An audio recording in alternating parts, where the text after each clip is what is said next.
Bhagwati PG college के online classes में आपका स्वागत है।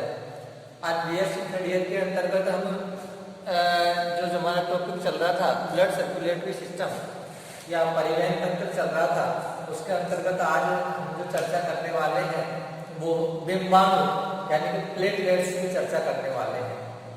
तो इससे पहले मैं आपको बता देता हूँ कि अपन जो ह्यूमन सर्कुलेटरी सिस्टम उसको दो भागों में हमने बांटा था। एक तो हमारा ब्लड सर्कुलेटरी सिस्टम और एक था अपना लिम्फ सर्कुलेटरी सिस्टम। तो जो ब्लड सर्कुलेटरी सिस्टम होता है उसको फिर हमने डिवाइड किया था किसके अंतर्गत, ब्लड के अंतर्गत, ब्लड वेसल्स के अंतर्गत और हार्ट के अंतर्गत। फिर हमने ब्लड को डिवाइड किया था प्लाज्मा में और ब्लड कार्पल्स में। प्लाज्मा हमारा कंप्लीट हो गया, ब्लड कार्पल्स के अंतर्गत हमने आरबीसी डब्ल्यूबीसी कंप्लीट कर ली। अब हम पढ़ेंगे किस पर, प्लेटलेट्स को, बिंबाणु। तो देखिए हम बिंबाणु की जैसे ही चर्चा करते हैं तो ये सबसे पहले तो जो बिंबाणु होती है ये क्या होती है, तो गोल होती है, साथ ही ये कैसी होती है, अंडाकार होती है और छड़के आकृति की होती है, छड़ाकार आकृति की। इनकी जो बिंबाणु है, बिंबाणु शरीर के अंतर्गत जो पाई जाती है वो रुधिर में वो कैसी होती है, गोल होती है, अंडाकार होती है और छड़ाकार आकृति की ये होती है। और इनके हम व्यास की अगर ज्ञान करते हैं तो इनका जो व्यास होता है 2 से लेकर 4 माइक्रोन तक इनका क्या पाया जाता है, व्यास पाया जाता है, यानी कि छोटी होती है। साथ में हम लिख सकते हैं ये क्या होती है, सबसे छोटी क्या होती है बेटा, रक्त कणिका होती है। ब्लड के अंतर्गत जो कणिका पाई जाती है उनमें से सबसे छोटी अगर रक्त कणिका है तो उसका नाम क्या है, बिंबाणु है। उसके बाद में आप लिख सकते हो कि इनकी जो संख्या होती है वो संख्या स्तनधारियों के अंतर्गत 1.5 लाख से लेके तो 3.5 लाख पर mm³ में पाई जाती है। पर mm³ के अंतर्गत ये पाई जाती है, इनकी संख्या होती है। और ये जो पाई जाती है केवल स्तनधारियों में पाई जाती है, केवल स्तनधारियों में प्लेटलेट्स पाई जाती है, केवल स्तनधारियों में पाई जाती है। ये इसका एक तो क्या होता है, कैरेक्टर होता है। साथ ही हम कहते हैं कि इनको थ्रोम्बोसाइट भी कहते हैं, इन्हें थ्रोम्बोसाइट भी कहते हैं, इन्हें हम थ्रोम्बोसाइट भी कहते हैं। ये भी आप इसके बारे में लिख सकते हैं। एक और विशेषता क्या होती है कि ये उत्पत्ति में क्या होती है, केंद्रक रहित होती है। उत्पत्ति में कैसी होती है, उत्पत्ति में केंद्रक रहित होती है, यानी कि केंद्रक नहीं पाया जाता, केंद्रक रहित होती है। और ये जो वास्तव में जीव द्रव्य के टुकड़े होते हैं, जो सेल है उस सेल में जीव द्रव्य के क्या होते हैं, टुकड़े होते हैं। जीव द्रव्य के क्या होते हैं, ये टुकड़े होते हैं। जो इनकी जो उत्पत्ति होती है वो किससे, अस्थि मज्जा। और उस अस्थि मज्जा की एक सेल है, उस सेल का नाम है मेगाकैरियोसाइट। उस सेल का नाम क्या है, मेगाकैरियोसाइट। इस सेल के मुकुलन से बनती है, इस सेल है, इस सेल के अंतर्गत क्या होता है, मुकुलन की प्रोसेस होती है जिसके द्वारा ये बनती है। और अति वृद्धि जैसे होती है उससे पृथक होकर किसका निर्माण होता है, प्लेटलेट्स का निर्माण हो जाता है। आगे आप लिख सकते हैं कि इसमें जो कोशिका द्रव्य का अधिकांश भाग होता है वो संकुचनशील प्रोटीन, इसका जो क्या होता है भाई, कोशिका द्रव्य, प्लेटलेट्स का जो कोशिका द्रव्य है उसका अधिकांश भाग कैसा होता है,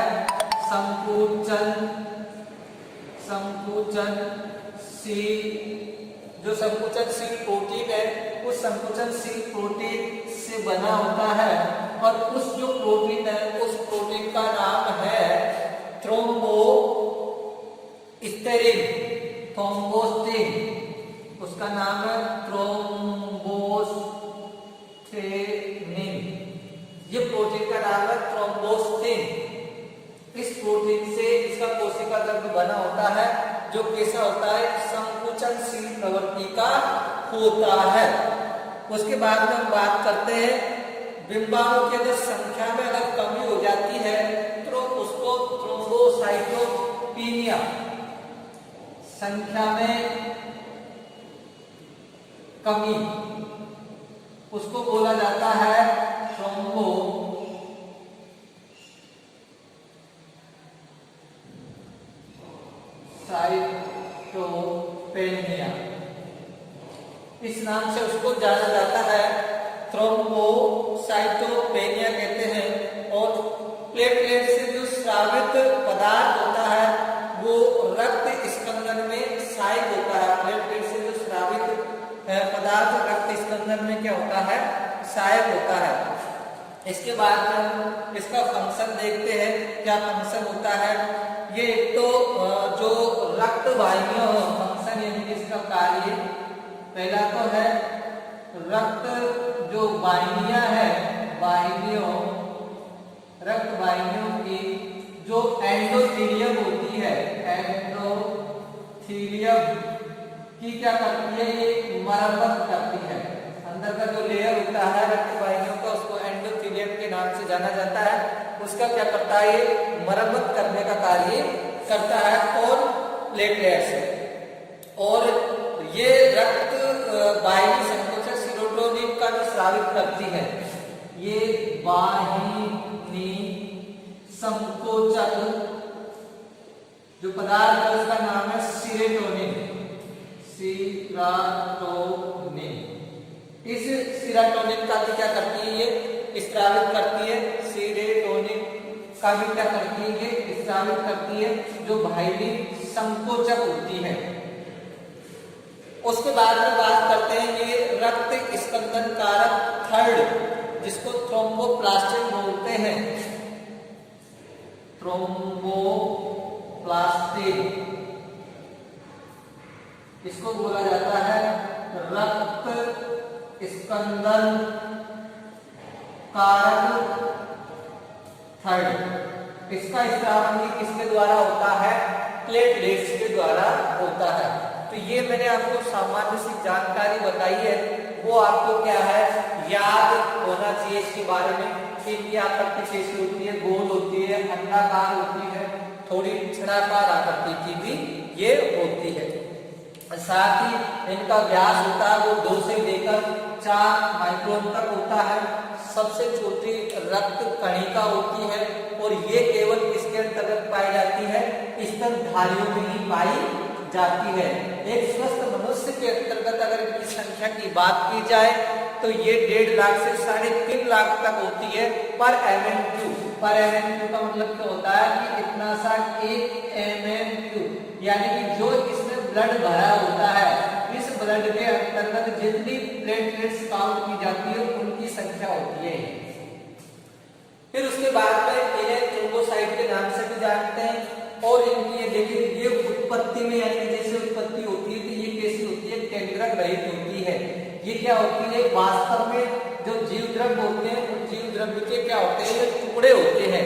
और अगर इनकी उत्पत्ति की बात की जाए तो इनकी उत्पत्ति जो हमारी अस्थि मज्जा होती है, और उस अस्थि मज्जा की कौन सी मेगा कैरियोसाइट सेल्स होती है, उन कैरियोसाइट सेल्स के अंतर्गत बडिंग प्रोसेस होती है, यानी कि मुकुलन की प्रोसेस होती है।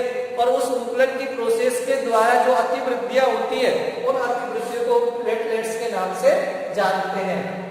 उसके बाद इसके अंतर्गत जो कोशिका द्रव्य होता है वो एक संकुचनशील प्रोटीन का बना होता है, जिसको थ्रोम्बोस्टेनिन के नाम से जाना जाएगा। और अगर इनकी कमी हो जाती है प्लेटलेट्स की तो इसको थ्रोम्बोसाइटोपेनिया नाम दिया गया है। कार्य क्या है, रक्त वाहिनियों की जो अंतःस्तर होती है उसकी मरम्मत करना होता है। रक्त वाहिनियों में जो संकोचक पदार्थ होता है, तो तीसरा क्या है इसके अंतर्गत, थ्रोम्बोप्लास्टिन यानी रक्त स्कंदन कारक को क्या करती है, ये स्रावन करती है। तो इस प्रकार से अपन को प्लेटलेट्स के बारे में कुछ ध्यान रखना है। फिर प्लेटलेट से ही जुड़ा हुआ एक और टॉपिक है, इसके अंतर्गत ब्लड क्लॉटिंग यानी कि रक्त का थक्का बनना। तो रक्त का थक्का बनना वो देखेंगे। इसमें क्या होता है भाई, रक्त का थक्का बनना, जिसको अपन जानेंगे ब्लड क्लॉटिंग।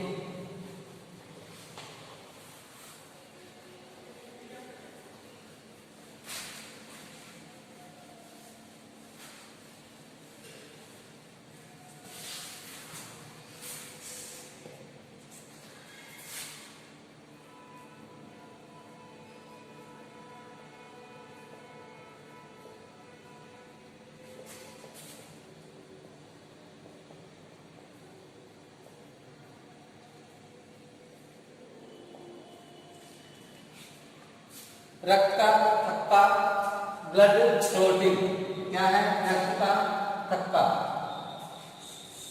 तो देखो आप अच्छी तरीके से जानते हो कि जैसे ही कोई भी शरीर का अंग है, उस अंग पर अगर चोट लगती है और चोट लगने पर क्या होता है, रक्त का स्त्राव होता है, रक्त बहता है और कुछ समय बाद में रक्त क्या हो जाता है, बंद हो जाता है। रक्त बहने की प्रोसेस होती है और कुछ समय बाद में वो क्या हो जाता है, रक्त अगर बंद हो जाता है तो जो बंद होने पर जो प्रोसेस हुई है, जो संरचना बनती है, उसको हम बोलते हैं थक्का। यानी कि चोट लगने पर घाव से रक्त बहना, लेकिन कुछ समय बाद रक्त का बहना रुक जाना, इसे हम रक्त का थक्का कहते हैं। कुछ समय बाद में रक्त का बहना रुक जाना, उसको हम क्या कहते हैं, थक्का कहते हैं। अब इसके अंतर्गत बात करते हैं कि जो ब्लीडिंग टाइम होता है, ब्लीडिंग जो टाइम होता है वो 1 से लेके 3 मिनट तक होता है। 1 से लेके 3 मिनट तक क्या है, ब्लड है वो बहता है। और जो क्लॉटिंग टाइम होता है, क्लॉटिंग जो टाइम होता है वो होता है 2 से लेके 8 मिनट तक। यानी कि अगर किसी भी शरीर के अंग पर चोट लग जाती है और चोट लग जाने के बाद में अगर रक्त का स्राव होता है, वो कम से कम कितना 1 से 3 मिनट तक बहता है। उसके बाद में जो 2 मिनट है वहां से क्या है, रक्त का थक्का बनना स्टार्ट हो जाता है और रक्त का थक्का 2 से 8 मिनट के अंतर्गत क्या हो जाता है, कंप्लीट हो जाता है। तो ये ब्लीडिंग टाइम है और क्या है, क्लॉटिंग टाइम है। उसके बाद हम देखते हैं कि शरीर के भीतर ब्लड में हिपेरिन पाया जाता है। आपका जो ब्लड होता है, उस ब्लड के अंतर्गत एक एंटी, इसका वो बोलते हैं उसको क्या नाम से, प्रतिस्पंदन कारक। ब्लड में क्या पाया जाता है, प्रतिस्पंदन, एंटी क्लॉटिंग फैक्टर, प्रतिस्पंदन कारक। और जो प्रतिस्पंदन कारक होता है उसका नाम है हिपेरिन। हिपेरिन ये प्रतिस्पंदन कारक होता है हिपेरिन, जो क्या करता है, ब्लड को जमने नहीं देता है। इसके अंतर्गत जो अपनी जो रुधिर वाहिनियां वगैरह होती है, वो ब्लड को क्लॉटिंग होने नहीं देता। अगर ये नहीं होता तो क्लॉट हो जाएगा, थक्का बन जाता है। साथ ही कभी कभी रक्त वाहिनियों में रक्त का थक्का बन जाता है, जो निम्न 2 प्रकार का होता है। कभी कभी क्या होता है, रक्त वाहिनियों में,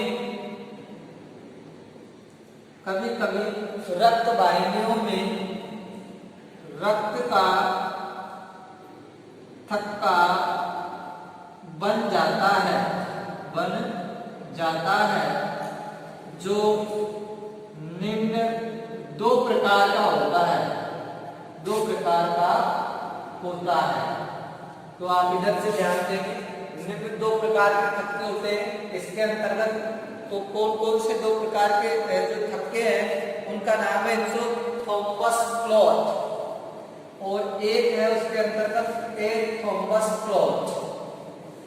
2 प्रकार के थक्के जो इसके अंतर्गत बनते हैं, एक का नाम है थ्रोम्बस क्लॉट,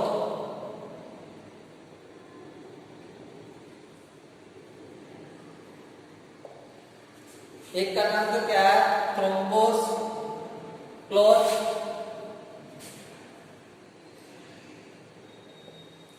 और दूसरे का नाम है ए थ्रोम्बोस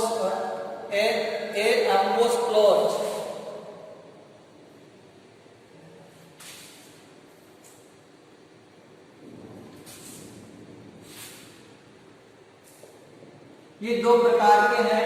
एक तो है थ्रोम्बोस क्लोट, इसमें क्या है कि ये थक्के जो होते हैं वो स्थिर होते हैं। एक तो क्या है, ये जो थक्के होंगे वो स्थिर होंगे और आकार में क्या होते हैं, ये बड़े होते हैं, आकार में बड़े होते रहते हैं। एक तो इनके अंतर्गत क्या है, जो थ्रोम्बस क्लोट यानी कि थ्रोम्बस जो थक्का होता है वो आकार स्थिर होते हैं, आकार में बड़े होते रहते हैं और ये अंत में जो रक्त वाहिनियां होती है उनको अवरुद्ध कर देते हैं। रक्त वाहिनियों को अवरुद्ध कर देते हैं। जो रक्त वाहिनियां होती है उनको भी अवरुद्ध करने का कार्य करते हैं। यदि यह थक्का कोरोनरी वाहिनी के अंतर्गत हो, ये थक्का किसके अंतर्गत, कोरोनरी वाहिनी के अंतर्गत हो, कोरोनरी वाहिनी के अंतर्गत हो, वाहिनी के अगर अंतर्गत हो तो ये हार्ट अटैक करती है। ये क्या करती है, हार्ट अटैक करती है। अगर ये मस्तिष्क की रक्त वाहिनियों में हो, मस्तिष्क की रक्त वाहिनियों में अगर हो तो ये क्या करती है, लकवा करती है। देखो थ्रोम्बस जो क्लोट होता है वो स्थिर होता है, आकार में बड़ा होता है और ये रक्त वाहिनियों को क्या कर देता है, अवरुद्ध कर देता है। कोरोनरी वाहिनियों के अंतर्गत अगर ये थक्का बनता है तो हार्ट अटैक के चांस होते हैं और अगर ये मस्तिष्क की रक्त वाहिनियों में बनता है तो लकवा जैसे इसके क्या हो जाते हैं, चांस हो जाते हैं। अब आप इधर ध्यान देंगे, एम्बोलस जो क्लोटिंग है, ये एक तो क्या होते हैं, ये गतिशील थक्के होते हैं जो रक्त के साथ बहते रहते हैं, घूमते रहते हैं। इसके अंतर्गत लिखेंगे अपन, ये गतिशील होते हैं, रक्त के साथ बहते रहते हैं, रक्त के साथ ये क्या रहते हैं, बहते रहते हैं और घुलते रहते हैं, घुलते रहते हैं। ये एक विशेषता है कि ये गतिशील होते हैं, रक्त के साथ बहते रहते हैं और घुलते रहते हैं। साथ ही अगर बात करें कि एम्बोलस क्लोट गतिशील होने के कारण ये कौन सा, एम्बोलस क्लोट गतिशील होने के कारण थ्रोम्बोस क्लोट से, थ्रोम्बोस क्लोट से अधिक हानिकारक होते हैं, अधिक हानिकारक होते हैं। क्या होता है, ये तो स्थिर एक जगह ही रहते हैं, बड़े होते रहते हैं, रक्त वाहिनियों को अवरुद्ध कर देते हैं। कोई ऐसी रक्त वाहिनियों के अंतर्गत मान लीजिए क्लोट हुआ जहां मतलब अगर ब्लड की सप्लाई बंद हो जाए तो ज्यादा इफेक्ट नहीं पड़ता है। लेकिन अगर एम्बोलस की हम बात करते हैं, ये क्लोट गतिशील होने के साथ साथ अगर मान लीजिए कोरोनरी वाहिनी के अंतर्गत या मस्तिष्क वाहिनी के अंतर्गत अगर जाकर जमा हो जाए तो ऐसी स्थिति के अंतर्गत क्या है, ये हार्ट अटैक या और भी गंभीर या क्या है, मृत्यु का कारण बन सकता है। और कभी कभी क्या है कि रक्त के साथ बहता है पर घुलता है, और मान लीजिए घुलने में टाइम लग जाए या ज्यादा बड़ा थक्का हो तो पहले ही जाके क्या कर देता है, मार्ग को अगर अवरुद्ध कर देता है। तो ऐसी स्थिति के अंतर्गत ये एम्बोलस जो अटैक क्लोट होता है, ये क्या होता है, खतरनाक होता है। उसके बाद में आता है मैकेनिज्म ऑफ ब्लड क्लोटिंग। जो ब्लड का जो रक्त का थक्का बनता है उसकी विधि क्या होती है, तो मैकेनिज्म ऑफ ब्लड क्लोटिंग देखेंगे।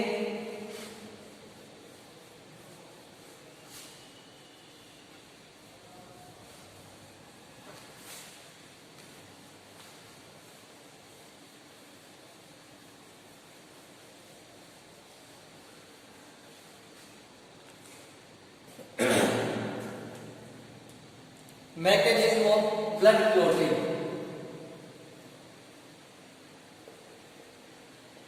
of blood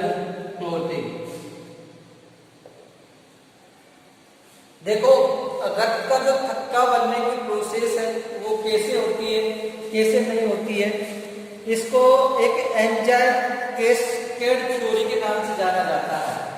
इसको किसके नाम से जाना जाता है भाई? एंजाइम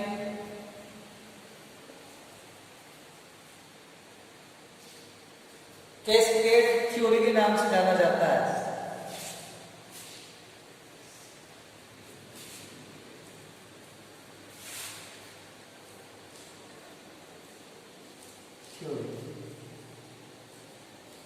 के नाम से जाना जाता है और इसके द्वारा बाई यानी कि किसके द्वारा दी गई थी?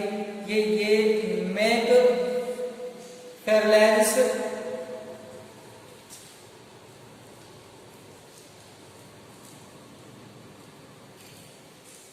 एंड वो वर्कर ने इसको दिया था, को वर्कर्स।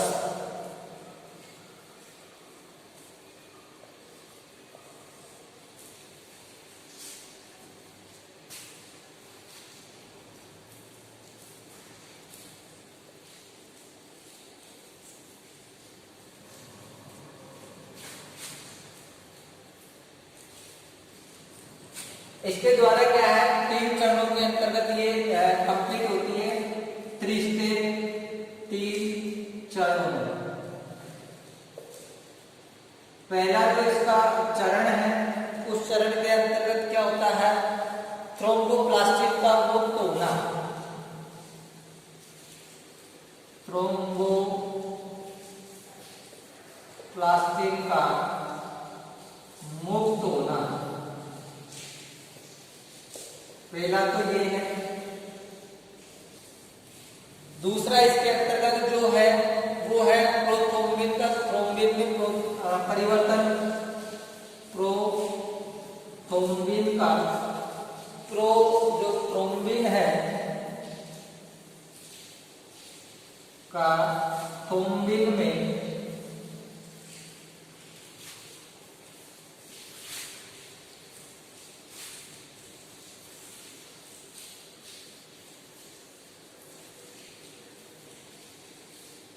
परिवर्तन।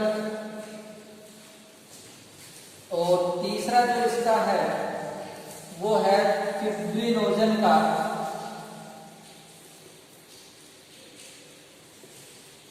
फिब्रिन में परिवर्तन।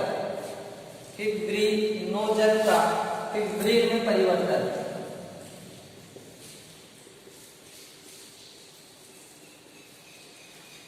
तो सबसे पहले जैसे मान लीजिए चोटग्रस्त भाग है या चोटग्रस्त जो ऊतक है, चोटग्रस्त क्या है? ऊतक है। उस ऊतक से एक्सोथ्रोम्बोप्लास्टिन, इसके द्वारा किसका होता है? एक्सोथ्रोम्बोप्लास्टिन का स्त्रावन होता है। और जो आपके प्लेटलेट्स होती है, प्लेटलेट्स है, उस जो प्लेटलेट्स है,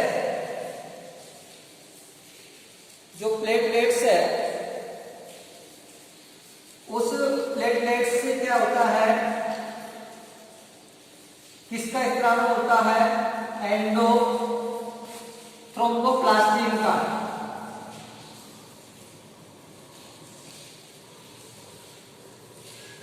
और ये किसकी उपस्थिति में?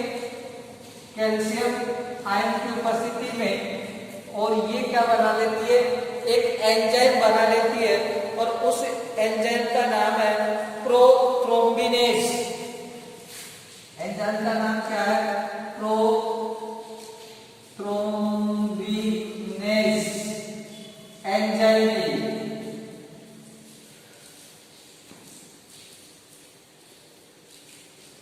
ये एंजाइम बनाती है। कौन सा बनाती है? Prothrombinase enzyme. थ्रोम्बिनेज एंजाइम बनाती है। और ये प्रोथ्रोम्बिनेज एंजाइम क्या करता है? फिर आपके नेक्स्ट जो प्रोथ्रोम्बिन का थ्रोम्बिन में, तो यहाँ पर ये होता है आपके प्रोथ्रोम्बिन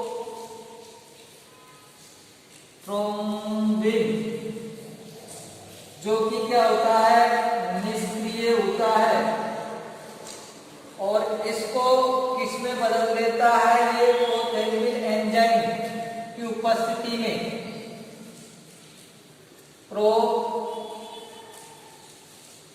थ्रोम्बिनेज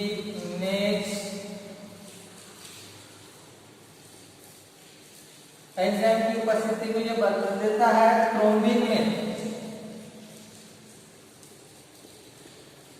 थ्रोम्बिन में क्या हो जाता है, कन्वर्ट हो जाता है, ये कार्बन के अंतर्गत उपस्थित रहता है। फिर उसके बाद में होता क्या है कि जो फिब्रिनोजन, ये भी क्या है, थ्रोम्बिन प्रोटीन है। अब ये फिब्रिनोजन जो इसके अंतर्गत होता है, फिब्रिनोजन जो कि एक क्या होता है, घुलनशील प्रोटीन होता है, जो किसकी उपस्थिति में, थ्रोम्बिन की उपस्थिति में, थ्रोम्बोबिन की उपस्थिति में ये फिब्रिन में परिवर्तित हो जाता है, परिवर्तित हो जाता है, फिब्रिन में कन्वर्ट हो जाता है, जो कि ये क्या होता है, अघुलनशील रेशेदार प्रोटीन होता है, जबकि ये क्या होता है, घुलनशील होता है, घुलनशील होता है। तो ये क्या है, अघुलनशील होता है, और ये क्या है, ये तो घुलनशील होता है, ये अघुलनशील होता है। तो ये इनएक्टिव फॉर्म के अंतर्गत थ्रोम्बिन की उपस्थिति के अंतर्गत ये फिब्रिन में कन्वर्ट हो जाता है, जो कि घुलनशील रेशेदार एक जाल बना लेता है क्षतिग्रस्त भाग पर, और वहां पर फिर ये क्या है, रक्त का थक्का बना देता है। तो इस प्रकार से हमारा जो प्लेटलेट्स है वो क्या है, वही कंप्लीट होता है। इसके अंतर्गत कुछ कारक और है, यानी कि वो 12-13 कारक होते हैं जो रक्त स्पंदन में क्या होते हैं, सहायक होते हैं। तो वो आपको पीडीएफ की जो लिंक या पीडीएफ जो डाला जाएगा उसके अंतर्गत मिल जाएगा। तो आज हमने प्लेटलेट्स के अंतर्गत क्या क्या पढ़ा था। आज हमने प्लेटलेट्स के अंतर्गत प्लेटलेट्स क्या है, फिर उसके बाद में प्लेटलेट्स के बारे में जैसे ही पढ़ा, तो फिर हमने ब्लड क्लॉटिंग यानी रक्त का थक्का क्या होता है, रक्त का बहना है, उसके बाद में रक्त का रुक जाना है। तो जो संरचना बनती है वो क्या होती है, रक्त का थक्का। दो प्रकार के होते हैं, एक तो थ्रोम्बस क्लॉट और एक होता है एम्बोलस क्लॉट।